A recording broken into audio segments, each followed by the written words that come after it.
Coming to you from 4,200 feet in the hills of Oregon, it's the voice of Chi-Town, the reddest beard in the high desert, your host of the Make It Out Alive broadcast, Sam Wilson.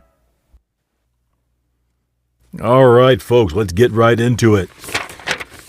Hopefully everyone's doing well. If you live locally here in Southern Oregon, where I'm at in Klamath County, the city of Chiloquin, you are probably experiencing some pretty significant snowfall and other natural disaster effects on your life. Maybe no electricity, maybe no water, maybe no internet. So hopefully you have planned ahead to make it out alive.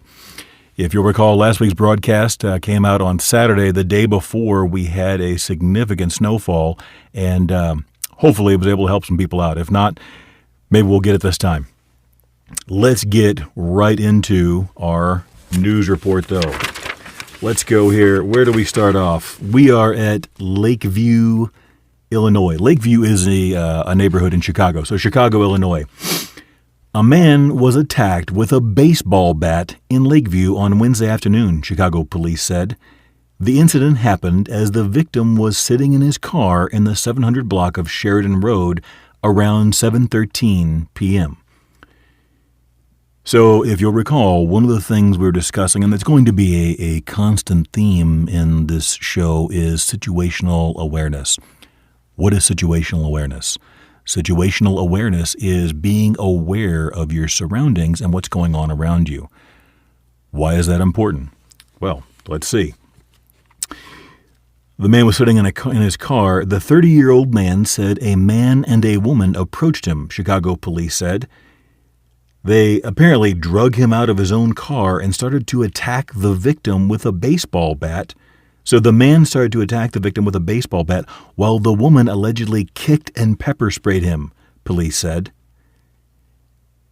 So imagine that. You're sitting in your car, maybe having a coffee break or watching some TikToks or whatever it is you're doing. Unfortunately, you haven't probably, we don't know, the story doesn't exactly tell us, but you haven't locked your door and rolled your window up. What happens? Some guy and a woman walk up, drag you out of your car, pepper spray you in the eyes, start shouting profanities at you, and start kicking you in the head Goodfellas style while the other guy goes upside your head with a baseball bat, all in broad daylight while people are probably staring and taping it with their phones. I mean, this is horrible. Imagine this is happening to you. 1 minute, you're catching the latest update on what's going on with some celebrity and their cheating scandal, and the next thing you know, you're getting your head kicked in and baseball batted and pepper sprayed in broad daylight in Chicago.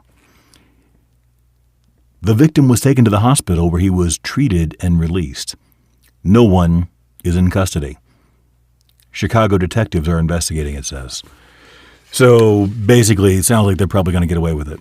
Can you imagine what that's like? You're sitting there 1 minute just looking at your phone or having a coffee, and the next thing you know, you're pepper sprayed, screamed at, smacked upside the head with the ball bat, and kicked in the head while you're rolling on the ground, screaming in agony. If you've ever been pepper sprayed, it can be a terrifying event. Typically, when you get pepper sprayed, especially if it's a good shot right in the eyes, you're going to go blind for 12 to 15 minutes. You're not going to be able to see anything. You're just flying blind. So now all you've got is the audio of these people probably yelling. Most of the violent assaults I've seen, and I've seen more than my fair share of them, for some reason people like to yell and scream obscenities while they do it. So you're on the ground getting your head kicked in, and a guy with a baseball bat is beating your head in, and the woman is kicking you. And it doesn't say that anything was stolen. So I don't know what the actual motive was here, but situational awareness tip number 1, I used to get, or I still do occasionally, get laughed at by friends or family when I tell them, as soon as you get in your car, roll up the windows and lock the doors. Even if you're warming up the car in your own driveway, you never know. This guy was just sitting there 1 minute in his car, the next minute he's blind, screaming in agony on the ground while he's getting walloped and beaten with a ball bat. What a shame. There's a reason they call it Chirac.